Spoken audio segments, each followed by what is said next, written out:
MDH biryani મસાલા, પારંપરિક બિરયાનીનો અસલી સ્વાદ। असली मसाले सच सच MDH।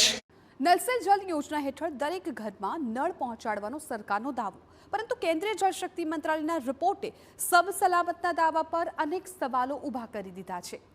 બનાસકાંઠા જિલ્લામાં પણ દૂષિત પાણીની ફરિયાદોની ભરમાર ઉઠી। તેવામાં હવે કેન્દ્રીય જળશક્તિ મંત્રાલયનો ચોંકાવનારો રિપોર્ટ સામે આવ્યો, જેમાં ઉલ્લેખ છે કે નળમાંથી આવતું પાણી પીવાલાયક ઉતરતું નથી। પાણીમાં ખારાશ અને ફ્લોરાઇડનું પ્રમાણ વધુ, જેને કારણે લોકો આરઓ ફિલ્ટર અને ટેન્કરના પાણી પર નિર્ભર બન્યા। ગ્રામ્ય વિસ્તારોમાં પણ લોકોનો દાવો છે કે પીવાનું પાણી દૂષિત આવે છે।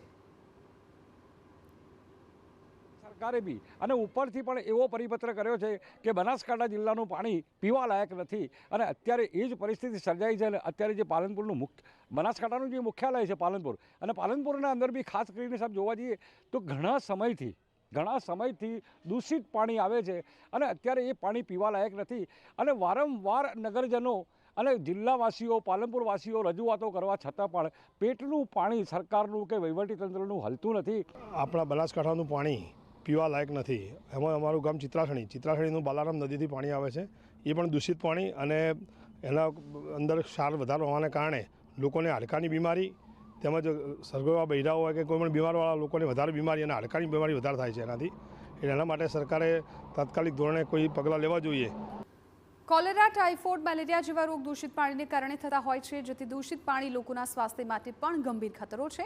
આ તરફ પાણી પુરવઠા તંત્રનો દાવો છે કે પાણીના ચેકિંગ માટે ટીમો બનાવી છે, અને ચેકિંગમાં આવી કોઈ બાબત સામે આવી નથી, તો કેન્દ્ર રિપોર્ટ ખોટો અને તંત્રના અધિકારીઓ સાચા, તે મોટો સવાલ ઉઠ્યો।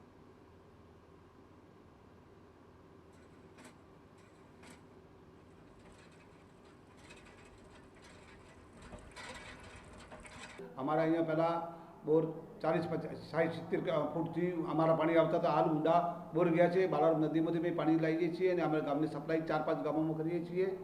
ए हिसाबे क्षारवाळा टीडीएस ओछा है, એટલે પગના જોઈન્ટમાં દુખાવામાં બધી ઉંમર લાયકો કે નાના છોકરાઓને પણ આની બહુ મોટી સમસ્યા ઊભી થાય છે। એના માટે સરકારને ગંભીરતાથી કંઈક વિચારીને આ એરિયાને અથવા બનાસકાંઠા જિલ્લા માટે કંઈક વિચારવું જરૂરી છે। કોઈપણ પ્રકારનો જૈવિક કચરો ભળેતો હોય છે। જૈવિક કચરામાં કહેવા જઈએ તો વાયરસ પણ હોઈ શકે, બેક્ટેરિયા પણ હોઈ શકે, પરોપજીવી પણ હોઈ શકે। આ જ્યારે એમાં પીવાના પાણીમાં ભળે છે ત્યારે સામાન્ય રીતે જે કહેવાય તો ઝાડો છે, કોલેરા છે, ટાઇફોઇડ છે, કમળો છે, જે આપણે વાયરલ હિપેટાઇટિસ એ અથવા ઈ કહીએ છીએ, આવા બધા વાહક જે પાણીજન્ય રોગો જે છે એ થતા હોય છે। શુદ્ધ પીવાલાયક પૂરું પાણી આપવામાં આવે છે, એનું સમયાંતરે ચકાસણી પણ કરવામાં આવે છે, અને તમામ ગામોમાં પાણી ફિલ્ટર કરીને જ આપવામાં આવે છે, ફિલ્ટર પ્લાન્ટમાંથી, બરાબર। એટલે અત્યારે પણ જ્યારે આ સમાચાર આવ્યા ત્યારે વડી કચેરીથી અમને આદેશ કરવામાં આવ્યા હતા ચકાસણી માટે।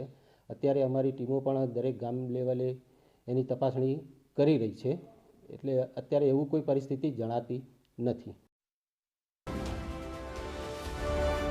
MDH કિચન કિંગ મસાલા રસોડામાં હોય તો આપણે કાંઈ પણ બનાવી શકીએ છીએ। રીંગણાનો ઓળો, બટેટા ફુલાવર, ભીંડી મસાલા અને બીજું ઘણું બધું। MDH